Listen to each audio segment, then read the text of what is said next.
Olá a todos novamente. Vamos dar continuidade agora à nossa elaboração do artigo para o CNPq.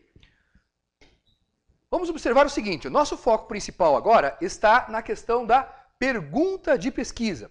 Veja, nós já fizemos o tema, já definimos qual é o contexto, já temos exemplos de problemas e agora, a partir desses problemas, vamos extrair perguntas de pesquisa possíveis.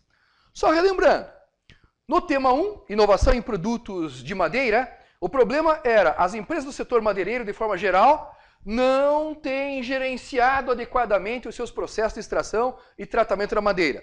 Frente a este problema, que foi extraído de onde?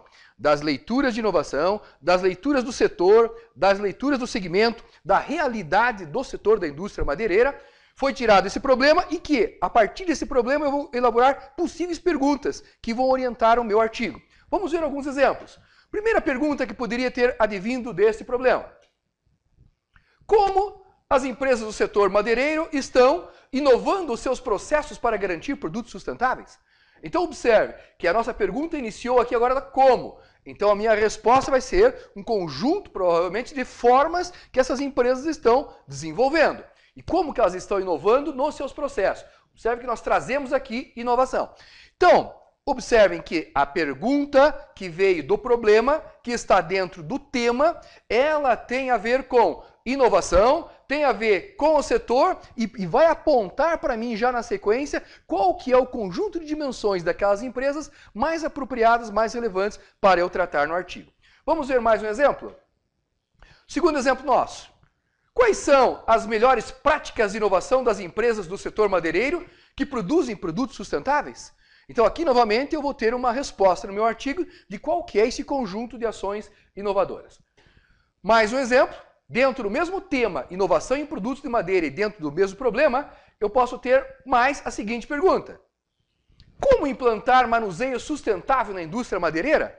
Ou seja, eu já posso estar, inclusive, já apontando para as minhas possíveis dimensões com as quais eu vou trabalhar no meu artigo.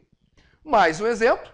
Pergunta 4. Qual que será a capacitação necessária aos colaboradores na indústria madeireira de forma a garantir um comportamento proativo frente à sustentabilidade? Provavelmente aqui algumas das nossas dimensões vão passar pela parte de pessoas, processos gerenciais internos, como sendo a dimensão relevante para eu tratar neste tema, neste problema e dentro desta pergunta. Vamos agora avançar um pouquinho mais e pensar em um outro tema que nós tínhamos tratado no vídeo anterior. Nosso tema 2, inovação na indústria metalmecânica. O problema que nós tínhamos destacado dentro de tudo que nós havíamos lido era o problema do aumento nos preços dos insumos. Com esse aumento do preço dos insumos, eu posso extrair que tipo de pergunta? Por exemplo, pergunta 1. Como que as empresas da indústria metalmecânica têm inovado para reduzir custos de insumos de produção? Então, novamente, eu estou trabalhando aqui com a empresa, vou estar trabalhando aqui com o setor, vou estar trabalhando com inovação e, consequentemente, como vou estar trabalhando com processos industriais, a parte de produção, grande chance da dimensão que nós vamos optar para trabalhar venha a ser essa dimensão da questão processos produtivos. Qual é a dimensão? Será o nosso próximo passo, no nosso próximo vídeo, dentro da delimitação. Mais um exemplo de possível pergunta. Quais são as melhores práticas de inovação na indústria metalmecânica na redução de custos? Novamente aqui temos a indústria, o setor como um todo, e temos a questão da inovação, e temos de novo a questão da redução de custos, processos industriais. A dimensão que nós escolhermos provavelmente será aquela que mais vai acabar contribuindo com a redução de custos no setor industrial. Com isso, nós temos condições já de fechar tanto o problema como a pergunta de pesquisa. Observe, o item 3 do nosso plano do artigo já está praticamente pronto também. O que mais que nós temos? Mais 2 exemplos. Tipo de pergunta, qual o nível de inovação? E aí eu posso trabalhar com os meus graus, vamos trabalhar isso mais depois na hora de explorar o radar. Qual o nível de inovação e competitividade? Então, para trabalhar com isso daqui, eu tenho que ler sobre o setor, sobre como é a competitividade do setor, metal mecânico, paranaense, Vamos explorar dados do IPARDES, da Federação das Indústrias e assim por diante, frente à concorrência global. E aí eu posso, na sequência, destacar algumas dimensões que serão relevantes nesse contexto de competitividade global. Mais uma pergunta.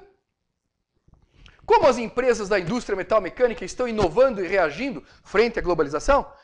Observem aqui que, neste ponto, a abordagem sua da dimensão provavelmente serão aquelas dimensões que são as mais relevantes e com o grau mais alto.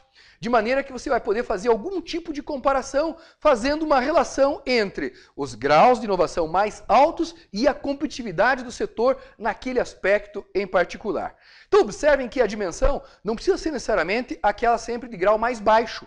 Eu posso trabalhar com dimensões do grau mais alto. Vai depender do quê? Da relevância que isto tenha para o setor. E novamente, o gestor, o sênior e o orientador vão, em conjunto com o ALI, definir qual que é esta dimensão ou as dimensões mais relevantes.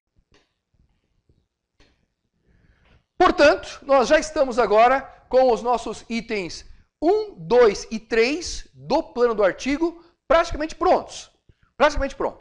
Isso significa que no nosso próximo vídeo nós vamos trabalhar com vocês a questão da delimitação. E essa delimitação será sobre dois aspectos. Primeiro, a delimitação do teu campo de estudo enquanto região, enquanto abrangência, e a delimitação enquanto as dimensões com as quais você vai poder trabalhar no seu artigo. Obrigado por enquanto e nos vemos em breve.